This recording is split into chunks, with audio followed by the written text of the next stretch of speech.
general. Dentro de la anestesia general, a su vez, hay dos grandes tipos, la anestesia general inhalatoria y la anestesia general endovenosa. En los últimos años hay una tendencia a ir hacia las técnicas endovenosas desde el punto de vista por varias razones, ¿no? Tanto por el medio ambiente, ¿no? Debido a que los gases inhalatorios usados en la anestesia inhalatoria pues son tóxicos para el medio ambiente y también para los seres humanos, que tanto los usuarios, en el caso de los anestesiólogos, las personas que están en los quirófanos, así como para el paciente. De tal forma que estas drogas que vamos a ver hoy día conforman aquellas que se utilizan en la inducción de la anestesia. ¿A qué se refiere la inducción? Se refiere a aquella etapa en la cual se inicia durmiendo al paciente, se le puede poner un analgésico, un relajante y se produce la intubación, ¿no? Se colocar un tubo endotraqueal para poder, digamos, a través de él administrar oxígeno o administrar anestésicos, o la mezcla, perdón, de oxígeno con anestésicos inhalatorios.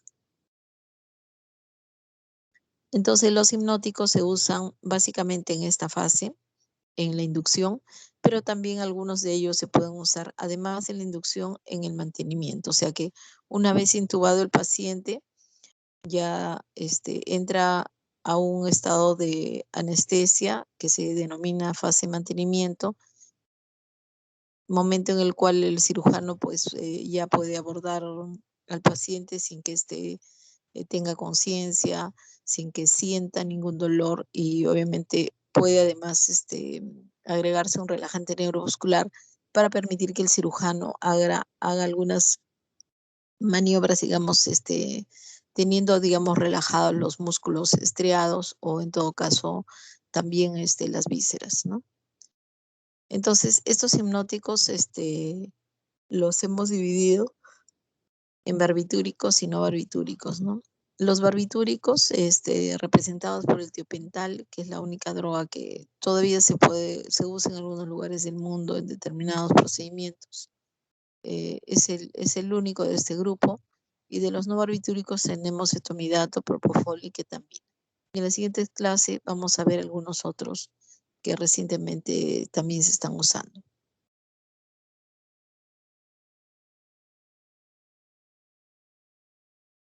En cuanto a las drogas barbitúricas, decíamos que tiopental es la droga, constituye un inductor anestésico por excelencia. Esto se refiere a que ha sido usado por muchos años y prácticamente cualquier paciente que sea sometido a tiopental, eh, definitivamente vamos a conseguir una hipnosis, cosa que a veces puede variar con otras drogas que son muy dependientes de la dosis.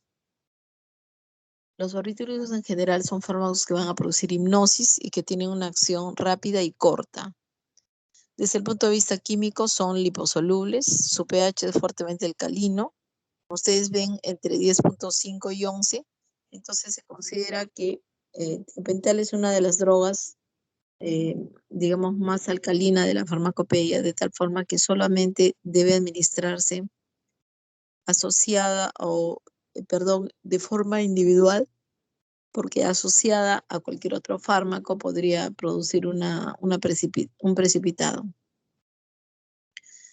Desde el punto de vista farmacocinético, los hipnóticos que vamos a estudiar hoy comparten este modelo tricompartimental, ¿no? En el cual se describe 3 compartimientos, ¿no? Un compartimiento central que está constituido por aquellos órganos que tienen la mayor cantidad del gasto cardíaco, exactamente más o menos un 75%, que está constituido por el cerebro, el riñón, el corazón y los grandes vasos. Y un compartimiento rápido que tienen ustedes a la izquierda, ¿no? El B2, que es un compartimiento constituido por aquellos otros órganos de gran gran volumen también, como pueden ser los músculos, las fascias, los tendones.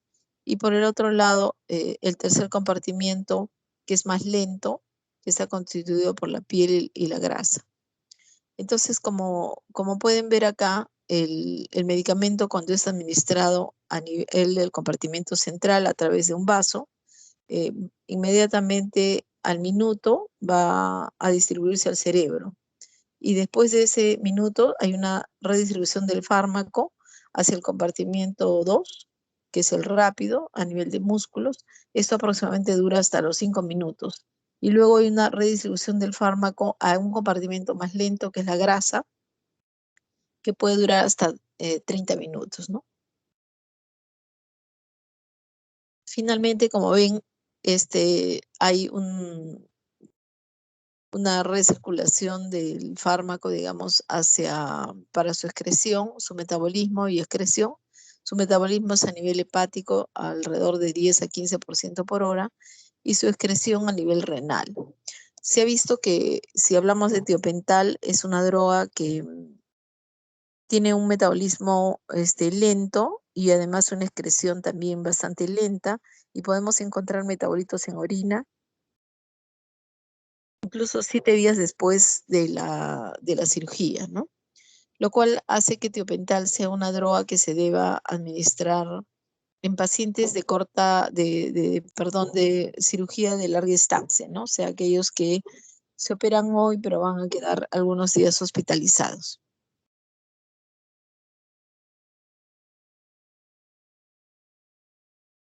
El mecanismo de acción ya de tiopental, se ha visto que esta es más o menos la imagen, digamos, estereoisómera de tiopental, la que ven a la izquierda, y a la derecha un gráfico de cómo sería el receptor donde actuaría este tiopental. O sea, se refiere a un receptor que, como ven, tiene varias proteínas, ¿no? Que se encuentra en la bicapa celular. De tal forma que, al parecer, este tiopental actuaría sobre una subunidad de este receptor GABA. Este receptor GABA se le ha denominado receptor sedante convulsivo, puesto que no solamente actuaría este tiopental, sino también algunas otras drogas como las benzodiazepinas, que también las vamos a ver, algunas drogas esteroideas, y por lo tanto se cree que actúa a nivel de la subunidad alfa 2, inhibiendo las diferentes sustancias de la sustancia reticular activadora ascendente, responsables obviamente de este estado de sueño, ¿no? Que es el objetivo nuestro para que el paciente durante su estancia en el quirófano no tenga, digamos, ningún recuerdo de todos los procedimientos agresivos que, digamos, de alguna forma se van a hacer durante la cirugía, ¿no?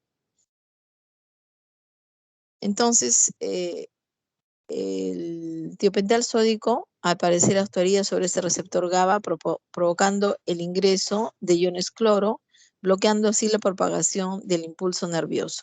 Entonces se ha visto que actuaría sobre sinapsis inhibidoras, ¿no? Produciendo un estado de sueño.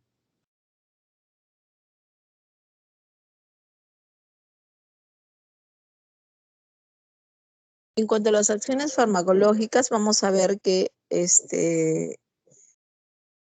actúa sobre diferentes lugares del sistema nervioso central, básicamente produciendo inconsciencia y amnesia, que estos son los objetivos que tenemos nosotros como anestesiólogos, que el paciente, decíamos, no recuerde nada de lo ocurrido y permanezca inconsciente durante el acto quirúrgico. La depresión del electroencefalograma producida por tiopental es dosis dependiente, ¿no? Esto quiere decir que va a depender, el paciente puede ir desde una sedación, una hipnosis superficial, una hipnosis moderada, una hipnosis profunda, hasta un coma farmacológico. Cuando, digamos, usamos toda esta variedad de, digamos así, de dosis, ¿no? Por ejemplo, los psiquiatras pueden usar dosis muy bajitas, para producir un estado de regresión en los pacientes cuando quieren obtener, digamos, algunos datos que no podrían obtener si el paciente estuviera totalmente consciente, ¿no? Obviamente esas dosis bajas no suelen producir depresión respiratoria, puesto que el estado de regresión el psiquiatra lo puede practicar, digamos, en su consultorio, ¿no? Sin necesidad de tener un equipo, digamos, de reanimación o de vía aérea, ¿no? Igualmente se ha visto que desde el punto de vista de su efecto sobre el sistema nervioso central se considera un protector cerebral, ¿no? Debido a que produce disminución de la presión intracraneana sin alterar la presión de perfusión cerebral, disminuye el índice metabólico cerebral y el flujo sanguíneo, ¿no?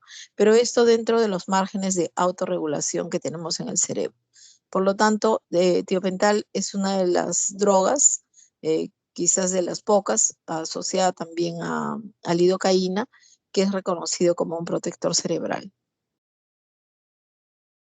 En cuanto a los efectos ya farmacológicos a nivel cardiovascular, se ha visto que va a producir un fenómeno de vasodilatación, porque es venodilatador, y depresión de la función miocárdica, que también es dosis dependiente.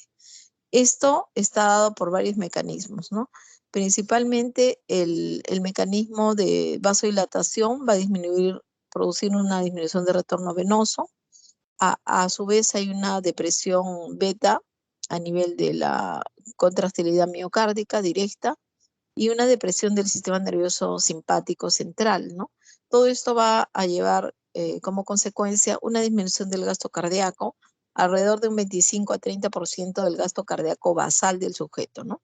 Entonces, es algo que hay que tener en cuenta, puesto que los pacientes sometidos a este fármaco no pueden, digamos, ser aquellos pacientes que tengan algún problema del gasto cardíaco previo, ya sea por precarga disminuida o por alguna disfunción cardíaca, ¿no?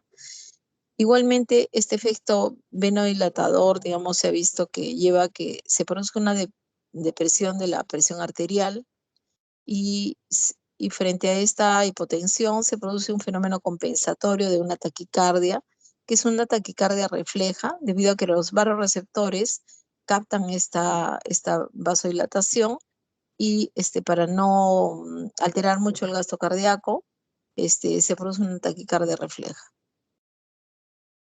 Igualmente se ha visto que se produce un aumento del flujo sanguíneo coronario y del consumo de oxígeno miocárdico. Alguien diría, pues entonces podría usarse en pacientes coronarios. Recuerden que el paciente coronario tiene los vasos, digamos, alterados, los vasos que no tienen una buena respuesta a la vasodilatación, ¿no? De tal forma que podría producirse un fenómeno de robo coronario al producirse una vasodilatación en los vasos sanos y por lo tanto restar flujo a los vasos ya enfermos. Entonces, esta droga está contraindicada en pacientes con bajo gasto y también con enfermedad coronaria. Y se debe usar con precaución en casos de taquicardia y disminución de la precarga. Por eso es que para nosotros los anestesiólogos es muy importante que un paciente llegue al quirófano bien hidratado, ¿no? La mayoría de pacientes que vienen a los hospitales por emergencia, de pronto ya han pasado por otras emergencias, centros de salud, o definitivamente por el cuadro que traen, no han comido, no han bebido, y por lo tanto están deshidratados. Entonces, si vamos a usar este tipo de drogas, es mejor que el paciente esté euvolémico, ¿no? O sea, que recibe una precarga, una prehidratación antes de subir al quirófano. Entonces, si esto no da tiempo, o sea, si no da tiempo de hidratar a un paciente que tiene, por ejemplo, una obstrucción intestinal o que tiene más de 24 horas de ayuno, de deshidratación, esta droga no estaría indicada, ¿no? Tendríamos que echar mano de otro medicamento. En cuanto a los efectos respiratorios, es una droga que produce una depresión respiratoria dosis dependiente. Hay una disminución de la respuesta del centro respiratorio al CO2 Y se ha visto que se puede producir tos, broncoespasmo y laringoespasmo. Todo este es un efecto histaminérgico. Esta droga es muy histaminérgica, de tal forma que también debe usarse con cuidado en pacientes atópicos, en asmáticos, ¿no? En general, en cualquier paciente atópico, no necesariamente asma, se ha visto que se puede producir periodos de broncoespasmo, ¿no? Si tenemos en cuenta esta disminución de la respuesta del centro respiratorio del CO2, también resulta ser una droga bastante peligrosa si es que no tenemos un equipo de reanimación respiratorio, ¿no? Cerca. Porque si el paciente nos hace una depresión respiratoria, pues deberíamos estar bastante equipados con un sistema de apoyo ventilatorio, ¿no? Oxígeno, un reanimador respiratorio, tubo endotraqueal, laringoscopio, todo lo necesario para poder intubar al paciente en caso de necesidad. Esto hace que tal vez este sea un medicamento que, si bien es cierto, como habíamos comentado, es protector cerebral y podría ir muy bien en pacientes que hacen una crisis convulsiva, no es que se use de rutina en las emergencias, debido a que justamente no siempre en emergencia todo el personal que está ahí sabe manejar la vía aérea, ¿no? Entonces, si el paciente hiciera una depresión respiratoria, no podría, tal vez podría llevar incluso a un estado de apnea y esto podría, digamos, agravar más la condición del paciente si no tenemos personal entrenado, ¿no?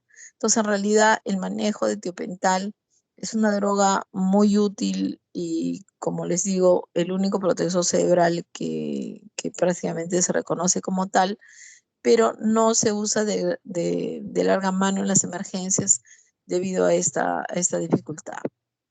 En cuanto a los efectos obstétricos de tiopental, si bien es cierto, se puede usar para una anestesia general en una gestante que no puede ser sometida a una anestesia regional, se ha visto que atraviesa rápidamente la barrera placentaria y puede producir depresión del feto.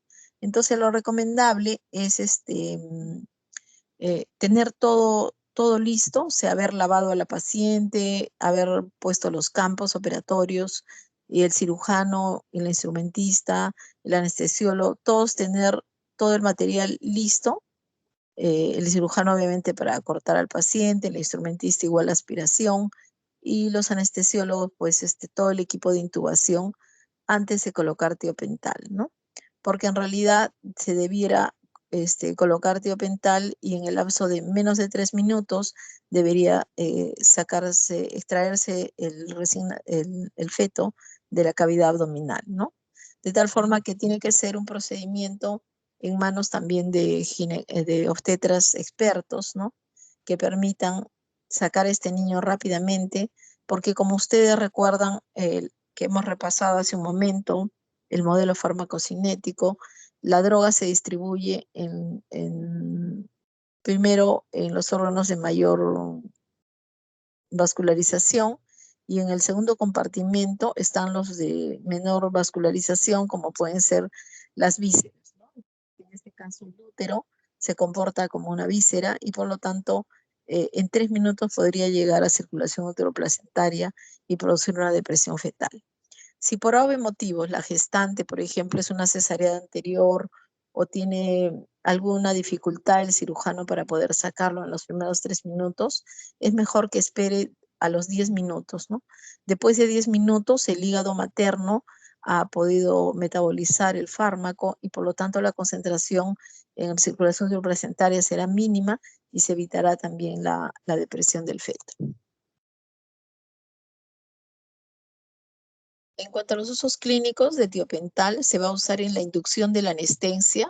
Esto quiere decir lo que habíamos señalado, es de que el paciente está ya en quirófano monitorizado y se le puede dormir hasta poder intubarlo, ¿no? Entonces, esta es la fase de inducción. Luego se puede usar como complemento en bloqueos regionales o en anestesias de corta duración. Por ejemplo, cuando tenemos pacientes con luxación de hombro, luxación de cadera, pues el paciente viene con un dolor intenso, y realmente lo único que quiere es tanto el traumatólogo como el paciente volver la articulación a su lugar. Y con una dosis de tiopental, incluso sin usar analgésico, se puede dormir a este paciente y hacer la reducción, ¿no?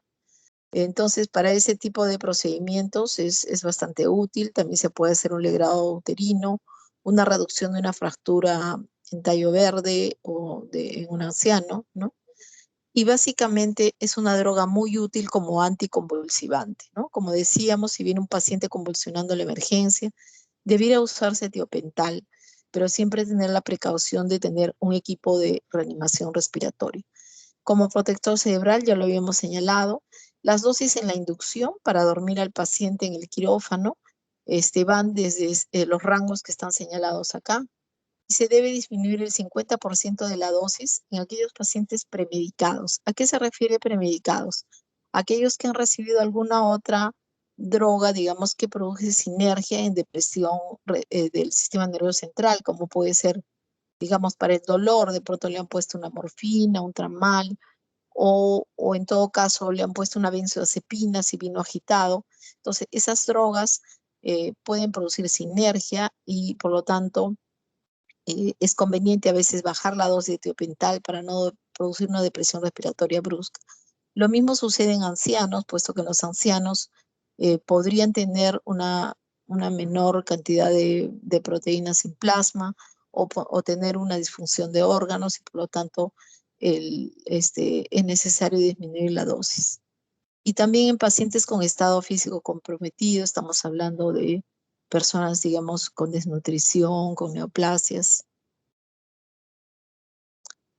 En cuanto a las complicaciones, ¿qué problema vamos a tener con tiopental? Reacciones anafilactoides, ¿no? Puede ir desde una urticaria, un edema facial, un broncoespasmo, dolor a la inyección, flebitis, necrosis tisular incluso por el uso intraarterial. Normalmente, claro, esta droga no debe ponerse en la arteria, pero a veces cuando tenemos monitorizado a un paciente en el mismo brazo, la vena y la arteria, podría haber un error y el ser colocada en arteria podría producir una trombosis del vaso con incluso pérdida de la extremidad si no hay una buena circulación colateral. En cuanto a las contraindicaciones, está contraindicado en cualquier tipo de porfiria por su metabolismo a nivel hepático, en pacientes chocados, porque habíamos dicho todos efectos cardiovasculares, y en pacientes con asma bronquial por el riesgo de broncoespasmo. Ahora vamos a ver 3 drogas que las hemos clasificado dentro de los no barbitúricos. El primero es etomidato.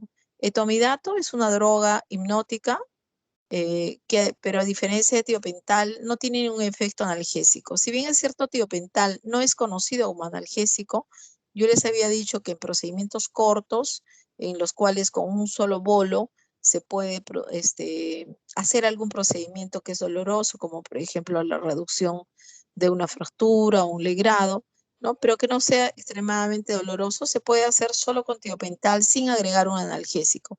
En cambio, tromidato no puede conseguir este objetivo, siempre hay que asociarlo a un analgésico para hacer algún procedimiento.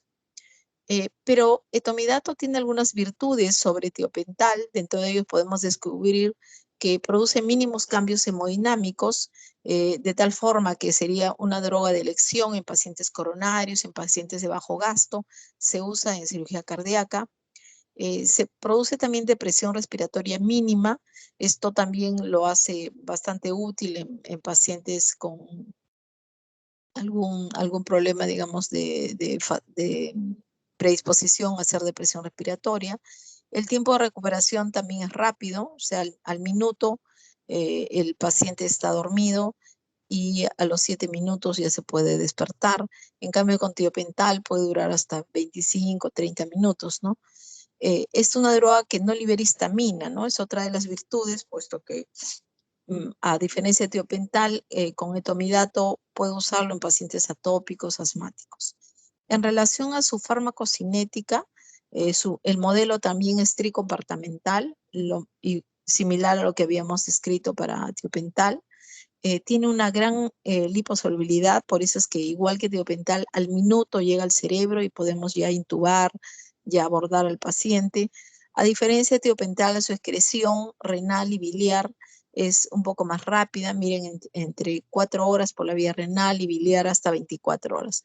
O sea que tomidato es una droga que se podría usar en pacientes en cirugía de corta estancia, o sea, aquellos que vienen hoy a operarse y se van mañana. En cuanto a los efectos farmacológicos, vamos a ver que sus efectos sobre el sistema nervioso central, como habíamos dicho, van a producir un efecto hipnótico, ¿no? Que va a ir dependiente de la dosis, la profundidad hipnótica. Ya van a ver en su clase de monitoreo y probablemente en la siguiente clase conmigo también, cómo monitorizamos la hipnosis, ¿no? Hasta hace algunos años, pues, no teníamos forma de monitorizar la hipnosis, entonces como que un poco las drogas que poníamos para producir hipnosis en los pacientes eran un poco más al cálculo y no podíamos titular de acuerdo a la respuesta del paciente porque no sabíamos cuál es su profundidad hipnótica. Ahora tenemos varios monitores que nos permiten acercarnos a esta profundidad hipnótica. ¿Y por qué es importante este tema? Es importante porque nosotros podemos producir, como decíamos, desde un sueño superficial hasta un coma farmacológico. Pero para anestesia nosotros necesitamos una hipnosis moderada, es suficiente. No necesitamos que el paciente esté más profundo. Si lo profundizamos más, se ha visto que estas profundidades hipnóticas mayores pueden llevar a alteraciones cognitivas en los pacientes a largo plazo, ¿no? Tal es así que, por ejemplo, en los niños, en general, cualquier hipnótico, incluso los anestésicos inhalatorios, la ketamina, el propofol, también las benzodiazepinas, se ha visto ya que pueden producir alteraciones cognitivas y alteraciones del desarrollo a nivel neurológico, de tal forma que si podemos evitar operar a un niño por debajo de los 5 años, o sea, no hacer en niños cirugías que no son realmente necesarias, ¿no? Por ejemplo, yo hace un tiempo veía que los cirujanos plásticos me traían un niño para operar de una pequeña tumoración dérmica que tenía, por ejemplo, delante de la oreja, no me acuerdo ahorita el nombre exacto de esta tumoración, y que no le producía ningún problema al paciente, ¿no? Era simplemente que la madre veía a su niño y decía, bueno, si va al colegio, le van a hacer bullying, lo van a molestar, porque los niños son crueles. Entonces, muchas de estas veces hemos hecho regresar al niño sin operar, ¿no? Porque en realidad no era una patología que le estaba produciendo ningún daño, y lo que tenemos que hacer más bien es cambiar la conducta de las personas, ¿no? Para eso tenemos una maestra que puede orientar a esos niños para tener una tolerancia mayor, ¿no? Y no, digamos, tener víctimas de bullying, ¿no? De tal forma que mientras menos operemos a los niños menores de 5 años, que la mayoría van a ser sometidos a anestesia general de todas maneras, podemos tener menos de este tipo de problemas, ¿no? Entonces es muy importante monitorizar, decíamos, la profundidad hipnótica, también para no tener problemas de trastornos cognitivos que también se pueden dar en los extremos de la vida, o sea, en los ancianos, en los cuales una profundidad hipnótica importante, mayor a la necesaria para anestesia, podría llevarlos también a trastornos hemodinámicos y por lo tanto tener problemas cognitivos meses después incluso de la cirugía, ¿no? De otro lado, se ha visto que tiopental etomidato no altera la respuesta al CO2, igual que a diferencia de que tiopental, ¿no? Esta es una gran diferencia que hace que de alguna forma sea un poquito más seguro el hecho de que menor posibilidad de que el paciente entre en apnea. Igualmente se ha visto que es un protector cerebral, pero de segunda línea, ¿no? Disminuye la presión intracraneal sin alterar la presión de perfusión cerebral, el índice metabólico y el flujo sanguíneo cerebral. En cuanto a sus efectos respiratorios, también es una droga que al no producir liberación de histamina es muy útil, como decíamos, en asmáticos, y su depresión respiratoria central es bastante leve, ¿no? O sea, menos probabilidad de llevar a la apnea al paciente. En cuanto a los efectos cardiovasculares, también es un hipnótico por excelencia que produce gran estabilidad hemodinámica. Los cambios en el gasto cardíaco, en el volumen sistólico, en la balanza de demanda de aporte de oxígeno al miocardio son mínimos. Hay mínimos cambios también en la presión arterial pulmonar, presión venosa central, presión capilar pulmonar, resistencia auricular sistémica, resistencia auricular pulmonar.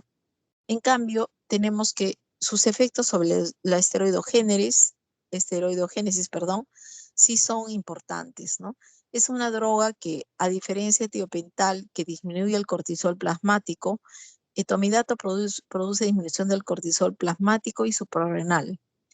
Y esto más o menos se puede evidenciar a los 30 minutos después de la administración en bolo y puede durar hasta 6 o 8 horas este efecto, ¿no?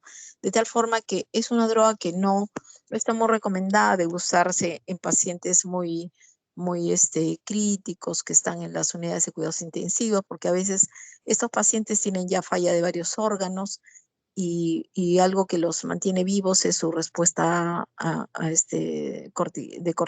corticoides, ¿no? Su descarga adrenal, digamos. Entonces, darles una infusión, por ejemplo, de tomidato para mantenerlos dormidos, sería contraproducente por el efecto prolongado de esta droga en la depresión de cortisol. Entonces, generalmente solo se usa en dosis única para pacientes sometidos a anestesia. En cuanto a los usos clínicos de tomidato, es útil en la inducción de aquellos pacientes con patología cardiovascular. Decíamos aquellos que llegan a la emergencia, generalmente hipovolémicos, ya los podemos entrar al quirófano porque a veces no da tiempo de hidratar, ¿no? Por ejemplo, si es un paciente que viene por un arma blanca, probablemente traumatismo abdominal abierto, cerrado, traumatismo de tórax, o por un bolo de sigmoide, o por una deshidratación severa por una gastroenterocolitis, qué sé yo, que además tiene que operarse. Entonces probablemente sea un paciente que no le dé tiempo a hidratarlo y tenga que entrar rápidamente al quirófano y por lo tanto etomidato es una droga de elección, ¿no?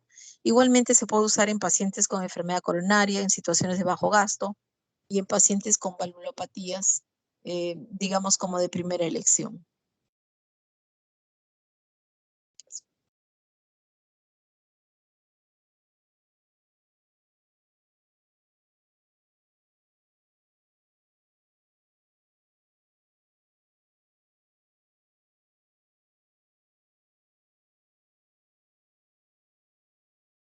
Un minutito que me están llamando en el otro anexo. Un ratito.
Hola, ¿me escuchan? Sí, doctora, sí se le escucha. Ya, perdón, disculpen, ¿ah? ¿Qué pasa? Que me estaban llamando unos ingenieros porque están haciendo una obra acá justo en sala de operaciones a espaldas y entonces había algún problema con los pacientes. Bueno, estábamos en los usos clínicos del etomidato y decíamos que es una droga útil en estos pacientes con cardiopatía o que están inestables por el momento o que son alérgicos o que tienen alguna atopia como asma bronquial, pero que también estaba contraindicado en aquellos pacientes portadores de porfiria, porque el metabolismo es igual a tiopental a nivel hepático y que más bien no se debería usar, habíamos dicho, en sedaciones prolongadas, o sea, para pacientes que están en la UCI y los queremos mantener dormidos. Tenemos otras drogas como las benzodiazepinas, tal vez digamos, desmetomidina, otras drogas o propofol, ¿no? En lugar de usar, digamos, etomidato o tiopental, que son más específicos, ¿no? Tiopental, por ejemplo, se puede dar en una infusión para pacientes que estén en un estatus epiléptico, ¿no? Porque tanto que va a proteger el cerebro como que va a producir una hipnosis bastante profunda para que el paciente deje, digamos, de convulsionar. En cuanto a la dosis en promedio es de 0,2 miligramos kilo y el efecto del fármaco es de 7 a 10 minutos, o sea, tiempo suficiente para poder intubar al paciente. Ahora vamos a ver la tercera droga, que es el propofol. Este hipnótico es, como lo ven ahí, es de acción ultra rápida. ¿Eso qué quiere decir? Con las dos drogas previas, tomidato y tiopental, decíamos que al minuto el paciente estaba dormido. En cambio, con propofol, prácticamente a los 30 segundos, 20 segundos, ya el paciente está dormido, ¿no? Ni bien estamos hablando con el paciente y le decimos, bueno, señor, vamos a tener un viaje en Aerolíneas María Auxiliadora, por decir. Entonces, estamos hablando eso con el paciente, le vamos aplicando el fármaco y el paciente ya ha dormido, ¿no? Entonces, esto le confiere a Propofol ser una droga muy amigable desde el punto de vista de que el paciente no tiene tiempo de excitarse, o sea, no tiene tiempo de pensar, de estresarse, de decir de pronto de este sueño ya no voy a despertar, porque no le damos ni tiempo, ¿no? Es tan rápido la forma en que se duerme que cuando el paciente despierta en la unidad de recuperación, generalmente le dice a la enfermera, señorita, ¿a qué hora me van a pasar al quirófano? O sea, piensa que no lo han operado porque no recuerda nada, ¿no? Fue tan rápido su sueño y tan placentero que realmente no lo recuerda. Aparte, Propofol no tiene un efecto analgésico, o sea que siempre debe usarse igual que tomidato asociado a un opiáceo para procedimientos que obviamente van a producir dolor, ¿no? Y decíamos que ofrece condiciones ideales de intubación porque Propofol es una droga que produce una venodilatación y además produce cierta bradicardia. Entonces, normalmente la intubación es un procedimiento que se le conoce en la escala de dolor como que produce un dolor supramáximo, ¿no? De tal forma que realmente tener una droga que evita esa taquicardia y hipertensión, esto, digamos, es bastante adecuado para este proceso de intubación, ¿no? Sobre todo en aquellos pacientes en los que producir una taquicardia podría aumentar su consumo de oxígeno e incluso llevarlos a un infarto, a una isquemia, ¿no? Desde el punto de vista químico, es un alquilfenol de gran liposolubilidad, mayor que las otras dos drogas que hemos visto, por eso es que su sueño es tan rápido. Es altamente liposoluble, como decíamos, su inicio de acción en 20 segundos. El modelo es igual a las otras drogas, tricompartamental. La distribución, el metabolismo y la eliminación es muy rápida. Es a nivel se produce un metabolismo en plasma por esterasas plasmáticas. El 98% de la droga se une a proteínas plasmáticas. Tiene un elevado aclaramiento justamente por estas colinesterasas que decíamos, y su acción es bastante breve. De 5 a 10 minutos es el tiempo que tenemos nosotros para intubar al paciente o para hacer un procedimiento corto, como puede ser un legrado uterino, también una reducción de una fractura, ¿no? En la inducción se va a usar un bolo de 4 mililitros a una velocidad cada 10 segundos. Esto,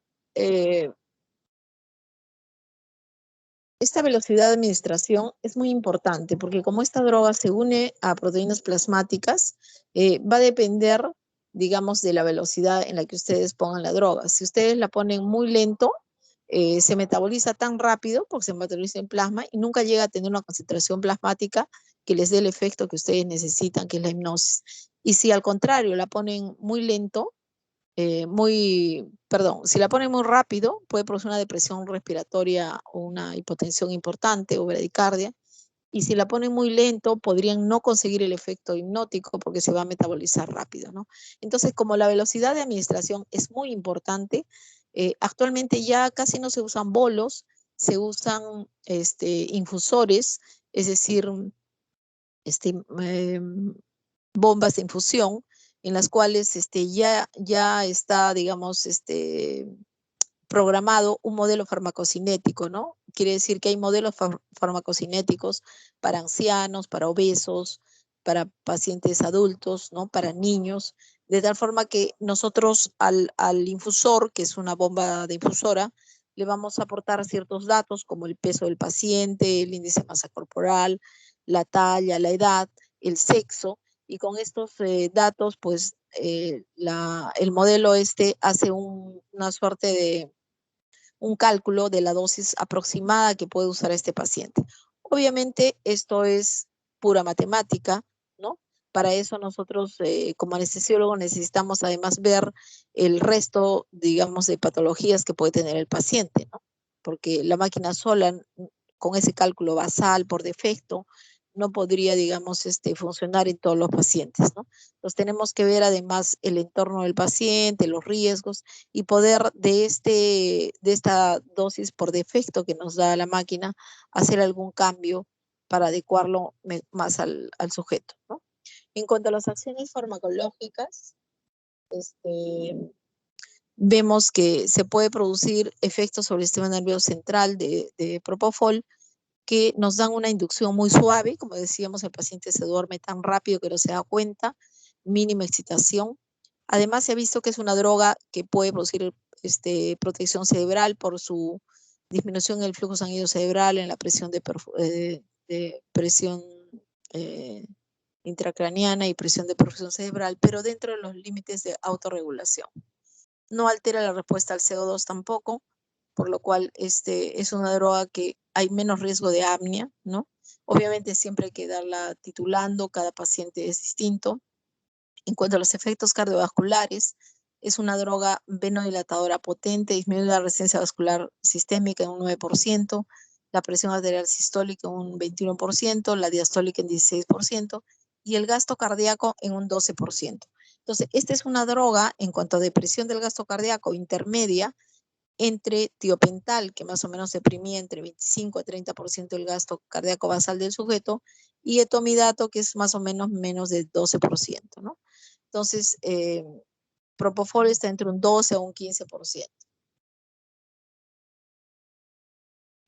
El índice cardíaco también se va a alterar, ¿no?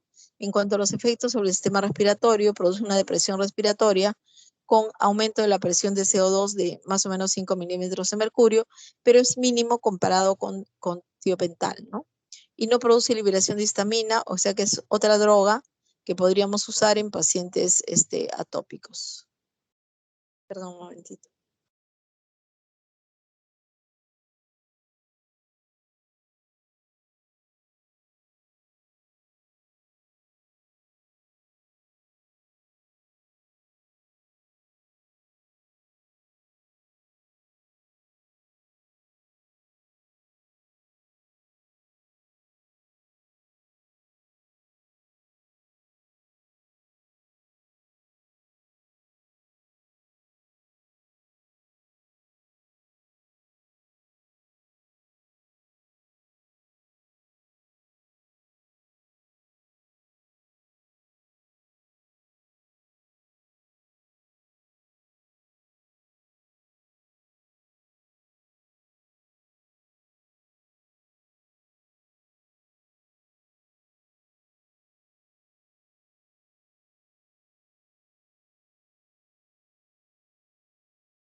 Bueno, estábamos viendo Propofol y decíamos, ¿me escuchan?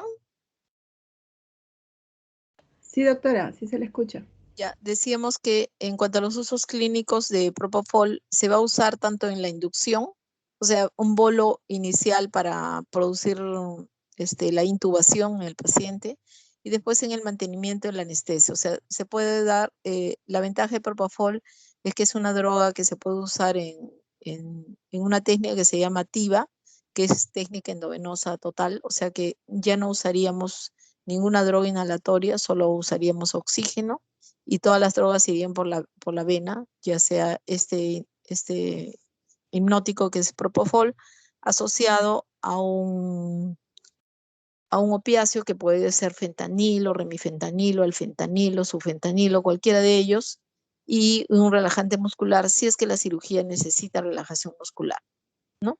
De tal forma que, como les decía al principio, en la última década hay una tendencia en el mundo a dar técnicas endovenosas, o sea, ya no usar gases, puesto que los gases son dañinos para el medio ambiente y para todo el entorno del personal que se encuentra en los quirófanos.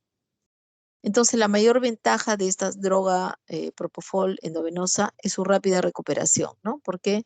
Porque como ven, se metaboliza en plasma, por lo tanto, este, podemos de alguna forma despertar rápidamente al paciente, ¿no? Generalmente, como lo usamos así en bolo, perdón, en infusión continua, una vez que cerramos la infusión, cerramos la bomba, el paciente puede despertar rápidamente entre 3 a 10 minutos, ¿no? Es el agente de elección también en cirugía de corta duración o en cirugía ambulatoria, ¿no? Porque produce náuseas y vómitos en baja frecuencia, que es entre un 2 a un 2,5%. O sea, todas las drogas que usamos en anestesia son emetizantes. La cirugía misma es emetizante, ¿no? Unas cirugías más que otras, por ejemplo, la cirugía abdominal, la cirugía de ojos, la cirugía de mamas, es más emetizante, ¿no? De tal forma que cuando usamos Propofol se ha visto que hay una menor predisposición a los vómitos, es la droga por eso de elección en cirugía de corta distancia o cirugía de día, porque el paciente que se operó hoy día y se va hoy día a su casa, pues si está con náuseas o con vómitos va a estar llamando al hospital o al cirujano preocupado en que algo en la cirugía anda mal, ¿no? De tal forma que esta es una droga ideal para estos pacientes, ¿no? También se puede usar para la sedación prolongada en la unidad de cuidados intensivos. Ahora, por ejemplo, que estuvimos en pandemia, prácticamente en el mundo habían colapsado, digamos, la producción de midazolam, ¿no? Que es una benzodiazepina. Entonces, después de que se agotó el midazolam en el mundo, se echó mano a esta droga, que es el Propofol, ¿no? Y se mantuvo pues a los pacientes en infusión continua de Propofol para mantenerlos dormidos, para que puedan tolerar la ventilación mecánica. En general se puede usar en la UCI, sobre todo en pacientes neuroquirúrgicos.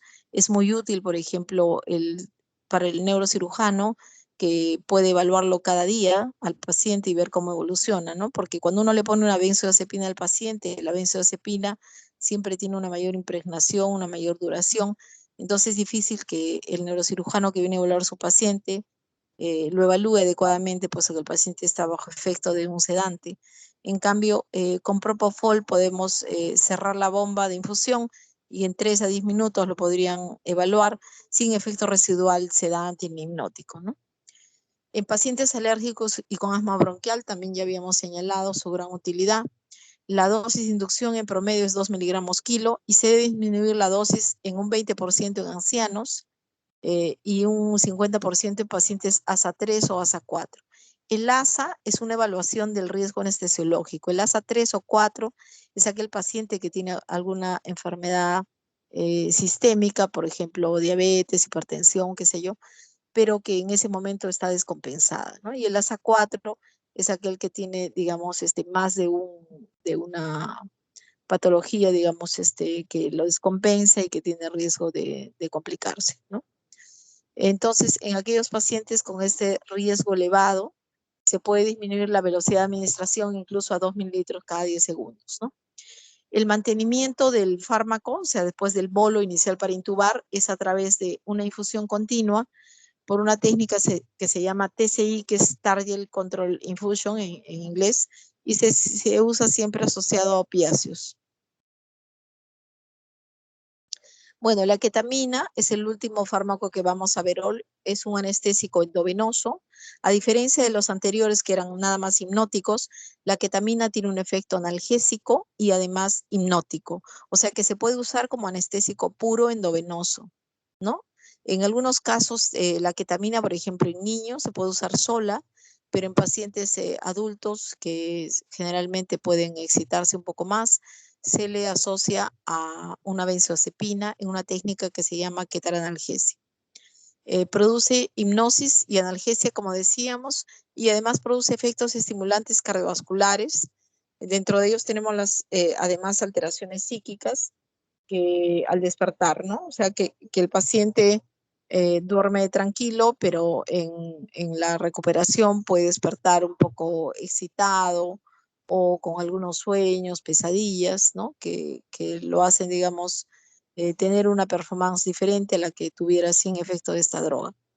Y desde el punto de vista cardiovascular, es taquicardizante y produce hipertensión también, ¿no? Entonces, estas alteraciones, tanto cardiovasculares como psíquicas, en los últimos años, a partir del año 90, que se hablaba de calidad total a todo nivel, pues dejó de usarse justamente porque nadie quería ver, ni el cirujano, ni los familiares, ni los médicos, ver al paciente despertar un poco excitado, ¿no? Y por lo tanto se dejó de usar.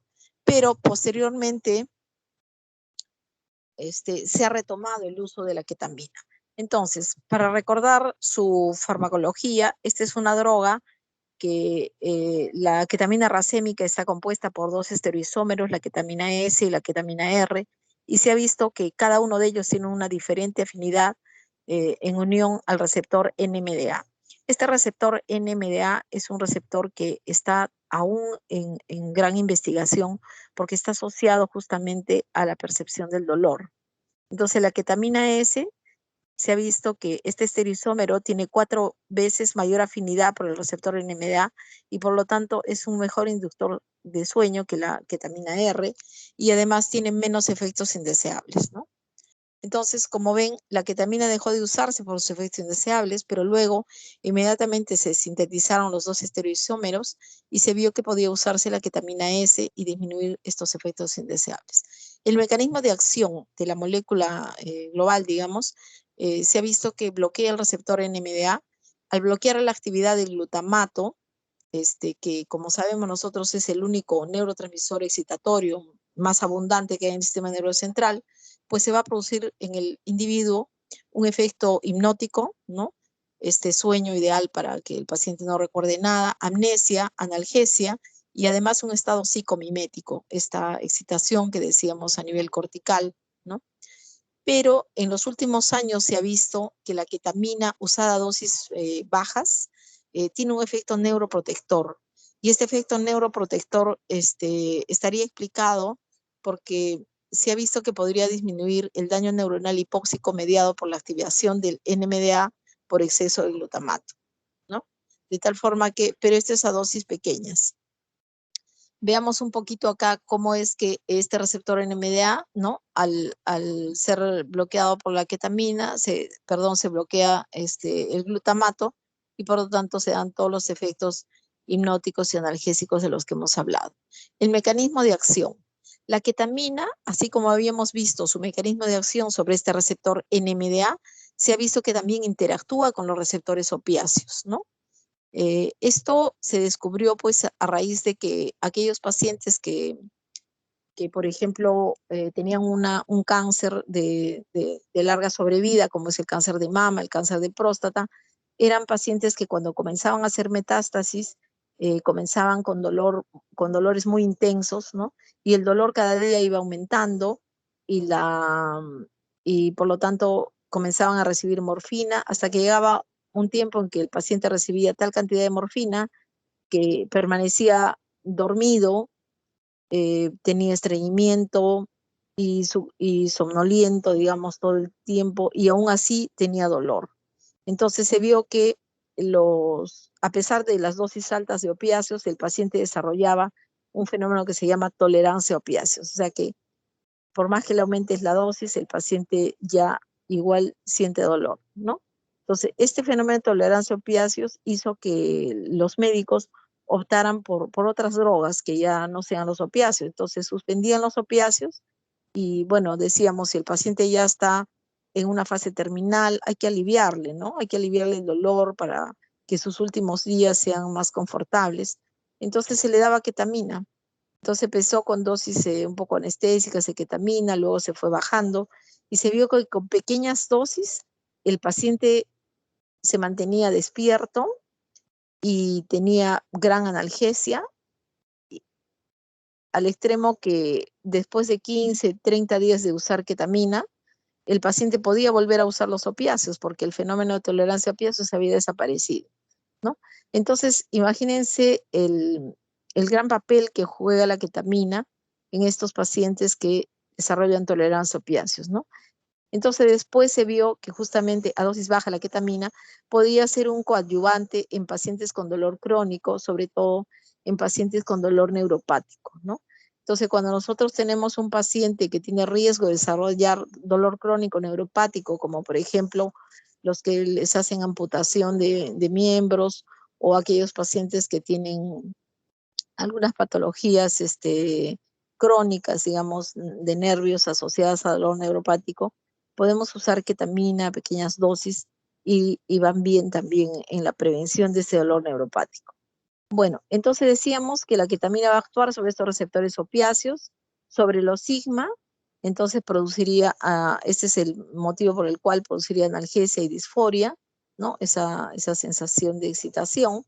Y sobre los receptores muscarínicos, sería la responsable aquí de su efecto de producir amnesia, aumento de la frecuencia cardíaca, de la presión arterial, el efecto broncodilatador y la midriasis, ¿no?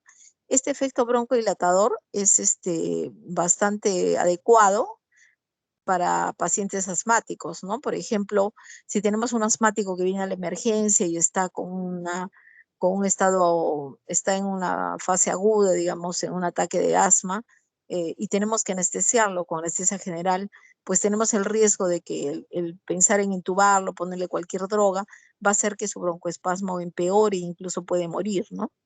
En cambio, la ketamina es una droga que nos puede ayudar en esos casos, ¿no? Está indicado en pacientes con broncoespasmo. Sobre el receptor kappa opiáceo, se ha visto que este sería responsable de la analgesia cerebral y espinal. Y tal es así que la ketamina se puede usar por todas las vías, se puede usar por la vía endovenosa, intramuscular, sublingual, intranasal, rectal, ¿no? Y también por la vía espinal y epidural. Bueno, el mecanismo de acción ya habíamos dicho que actúa sobre el receptor NMDA y también sobre los receptores opiáceos. En cuanto a las acciones farmacológicas, se ha visto que sus efectos sobre el sistema nervioso central producen una anestesia disociativa, o sea que el paciente cursa con un estado de inconsciencia, amnesia y analgesia, todo lo que nosotros necesitamos para el paciente. Pero además se puede presentar un estado cataléptico, quiere decir que el paciente puede mantener los ojos abiertos, tener reflejo corneal, un nistagmus lento, hipertonía y mioclonías. Este estado cataléptico, de alguna forma, hacía también que dejemos de dar ketamina porque el cirujano o la enfermera de recuperación veían al paciente con sus ojos abiertos, pero que no respondía, o sea, que no estaba consciente, ¿no? Entonces, un poco que esto llamaba, digamos, a que sientan como que algo le está pasando al paciente, ¿no? Pero es que es parte de su efecto de la ketamina. Entonces, a veces asociarlo a una benzodiazepina hacía que, bueno, el paciente cierra sus ojos y entonces todos estos digamos, estas reacciones podrían ya no ser observadas por los que lo estaban mirando en ese momento, ¿no? Igualmente produce dilatación pupilar moderada, lagrimeo y salivación, que es algo que también hacía que a veces los cirujanos, la enfermera que no sabe la ketamina, podía estar mirando y decir, pero el paciente le está doliendo, ¿no? Porque tiene midriasis, está lagrimeando, está con cialorrea, pero no, son los efectos muscarínicos de la ketamina, ¿no? En cuanto a la vasodilatación cerebral y aumento de la presión intracraneana, esto hace que la ketamina sea una droga que no debe usarse en pacientes con hipertensión endocraniana, pero sí a dosis bajas por sus efectos sobre disminuir la isquemia, ¿no? En cuanto a las reacciones al despertar, este es un efecto indeseable, obviamente, de la ketamina. Como decíamos, que produce efectos que van entre un 5 a un 30%, porque depende mucho de la personalidad premórbida del paciente, ¿no? Son alteraciones del estado de ánimo, percepción anormal de la imagen corporal. O sea, a veces el paciente estaba eufórico, gritaba, y cuando ya despierta bien, tú le preguntas, ¿y qué pasaba? ¿Por qué gritabas? Y él dice, bueno, yo sentía que me perseguían, o que yo era una araña, o que alguien me atacaba, ¿no? Entonces son alucinaciones visuales, auditivas, sueños, delirios que el paciente puede tener y que de alguna forma los anestesiólogos, para disminuir este efecto del despertar, asociamos siempre la ketamina a una benzodiazepina. Sus efectos sobre el sistema respiratorio: mantiene una buena respuesta ventilatoria del CO2, es una droga que no produce apnea, por eso es que es muy útil que la aprendan los médicos generales, los no anestesiólogos, porque en algún momento ustedes, cuando vayan al SERUM, de pronto pues hay un desastre natural y se les presenta en un lugar donde no pueden trasladar a una paciente gestante, por ejemplo, para un centro de mayor nivel, y tienen que hacer, por ejemplo, de pronto hasta un parto, atender un parto, o tienen que de pronto hacer un legrado uterino en una puérpera, ¿no? Una paciente que le atendieron el parto y se quedó ya sea la placenta o un cotiledón, necesitan hacer un legrado uterino de urgencia, si no se muere la madre. Entonces la ketamina es una droga muy noble en ese sentido, porque no produce bradicardia, no produce hipotensión y no produce depresión respiratoria, ¿no?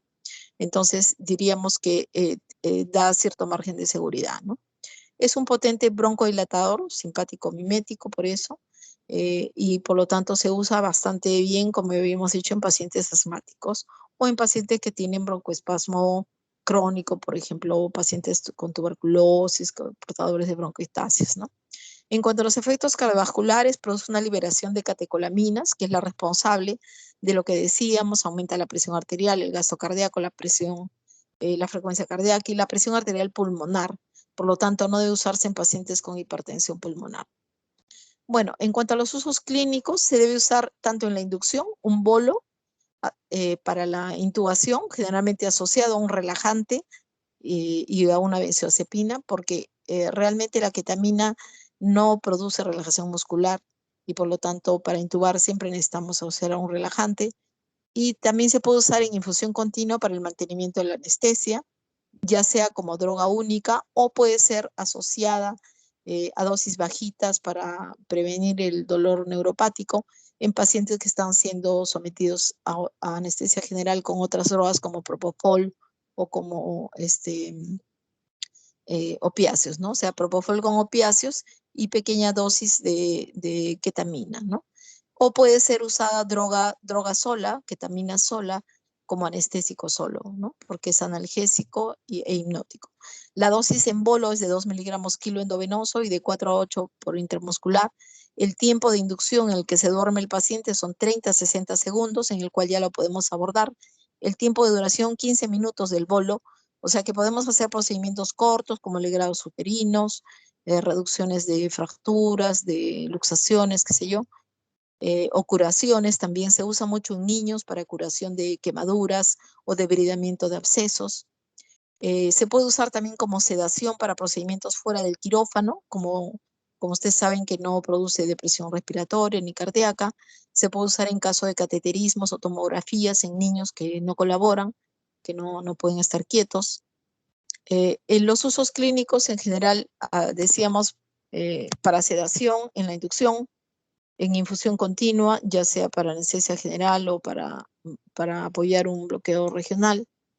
Indicaciones: ¿cuándo usarla? En procedimientos diagnósticos y terapéuticos de corta duración. Hemos dicho que un bolo dura 15 minutos, que no requieren relajación muscular, ¿verdad?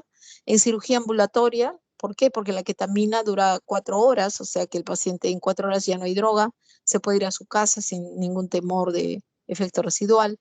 En cuanto a pacientes de alto riesgo, miren, todos los que vienen a la emergencia, que son ASA 3, ASA 4, porque están chocados, un choque hipovolémico, deshidratados severos, con broncoespasmo secundario a un EPOC o asma bronquial, con patología cardíaca o respiratoria, obviamente excluyendo la hipertensión pulmonar y la isquemia, ¿no? La enfermedad coronaria, porque podría exacerbar, digamos, o producir una isquemia. En obstetricia se puede usar para el parto vaginal. A veces la gestante ya digamos, ha dilatado totalmente la cabeza del feto, ya está en periné, pero la gestante siente como que la pelvis se le parte, siente mucho dolor y no puede sacar al niño, ¿no? Entonces el niño está ahí sufriendo. Entonces a veces lo que se hace es, si no ha tenido una analgesia epidural, que es lo ideal para el parto, se le puede poner un bolito de ketamina, entonces la paciente tiene analgesia, se va a dormir, claro, pero tiene analgesia, pero el útero no se altera, o sea, el útero sigue contrayéndose, entonces la siguiente contracción, el niño va a salir sin problemas, ¿no? El único problema va a ser de que este encuentro entre la madre y el niño no se va a poder dar, puesto que la madre estará dormida y no mirará a su niño hasta después que despierte, ¿no? También se puede dar como suplemento en técnicas locorregionales, un paciente que es sometido a un bloqueo de plexo para una cirugía de extremidad y entonces está un poco ansioso. En el quirófano se le puede asociar ketamina, una benzodiazepina para que esté, digamos, fuera del entorno quirúrgico, y también para sedación en caso de bloqueos o de anestesia epidural. Finalmente vamos a ver las contraindicaciones. ¿Cuándo no dar ketamina? Obviamente si ha habido una reacción adversa previa, si el paciente es portador de un aneurisma cerebral, torácico, abdominal. Esta es una de las causas a veces de muerte súbita por ketamina, ¿no? Porque no sabemos quién pueda tener un aneurisma oculto y si hace un pico hipertensivo, de pronto se rompe el aneurisma y dicen, bueno, se rompió, mejor dicho, el paciente se murió por ketamina. En los periódicos sale sobredosis de anestesia, esas cosas que no van de acuerdo a la realidad, ¿no? Es un paciente portador de un aneurisma que no fue diagnosticado, ¿no? Porque no a todos los pacientes que les hacemos un procedimiento menor, pues tienen una tomografía, ¿no? Para poder diagnosticar estas cosas. Pero en general, pues obviamente en ancianitos casi no usamos ketamina, ¿no? Pero en caso de aneurismas cerebrales, como sabemos, esto es más frecuente en gente joven, ¿no? En cuanto a la patología cardiovascular, también está contraindicado en pacientes hipertensos, obviamente con infarto o angina, en pacientes con insuficiencia cardíaca derecha o izquierda. Igualmente en pacientes con traumatismo encefalocraniano o síndrome de hipertensión endocraniana, como habíamos señalado, en tirotoxicosis, porque obviamente va a aumentar la taquicardia, la hipertensión, y en trastornos psiquiátricos, ¿no? Porque habíamos dicho que produce reacciones de delirio, el despertar, alucinaciones. Entonces un paciente con un trastorno psiquiátrico o una alteración de la personalidad podría ir mal. Bueno, hasta aquí hemos concluido con la clase.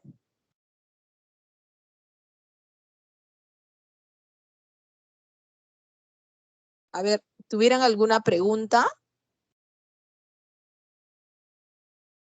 A ver, Adela. Doctora. Lilibet, John, Félix, ¿alguna pregunta? Yo sé que es una clase larga, pero bueno, son drogas que ustedes de alguna forma ya las han estudiado en farmacología, pero aquí lo que nosotros hacemos es un enfoque de su utilización en anestesia, ¿no? De cómo se usan y para qué sirven. Y básicamente esta es la primera parte de las técnicas endovenosas de las que vamos a hablar. ¿Alguna pregunta?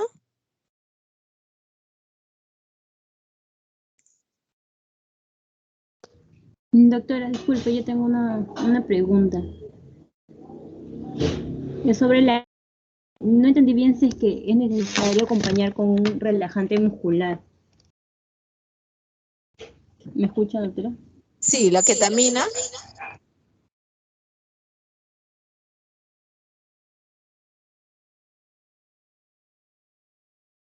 A ver, vamos a aclarar. Todas las drogas que hemos usado ahora, que hemos estudiado hoy día, son básicamente hipnóticas. La única que además de ser hipnótica es analgésica es la ketamina, ¿no? Ahora, entonces todas estas se tienen que asociar, excepto, digamos, la ketamina, a un opiáceo y a un relajante muscular para poder intubar a un paciente. Pero si yo no tengo que intubarlo, o sea, si no tengo que paralizar las cuerdas vocales para poner un tubo endotraqueal, si no es esa mi prioridad, puedo de pronto yo hacer una técnica endovenosa con un solo bolo o con dosis bajitas, bien tituladas, de cualquiera de estos hipnóticos para procedimientos cortos, ¿no? En los cuales no voy a intubar al paciente. Puedo necesariamente solamente poner un tubito de mayo o mantener al paciente con ventilación espontánea, ¿no? O en todo caso, por último, una máscara laringea con ventilación espontánea. Entonces, todas estas drogas me sirven para llevar al paciente a un estado de hipnosis. Y en este estado de hipnosis, poder, digamos, hacerle algún procedimiento que se pueda cubrir con hipnosis, pero si además sabemos que es muy doloroso, o sea, digamos, y es corto, podemos asociarlo a un opiáceo o podemos asociar a un relajante ya cuando yo necesito, ya para una cirugía, ¿no? Yo necesito relajar el abdomen, el tórax o las extremidades inferiores para que el traumatólogo pueda reducir una fractura, por ejemplo, ¿no? O sea, para que pueda alinear los segmentos fracturados. Entonces, cuando yo ya necesito una relajación, ya sea por mí, que yo voy a intubar al paciente, o porque el cirujano lo requiere para tener una cirugía más tranquila, más confortable, entonces ahí sí tengo que usar relajante muscular. ¿Me entendieron?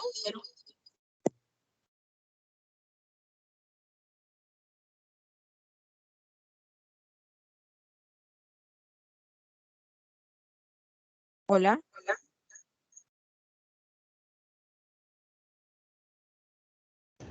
Sí, doctora, sí se entendió. ¿Me escucha? Sí, ¿alguna otra pregunta?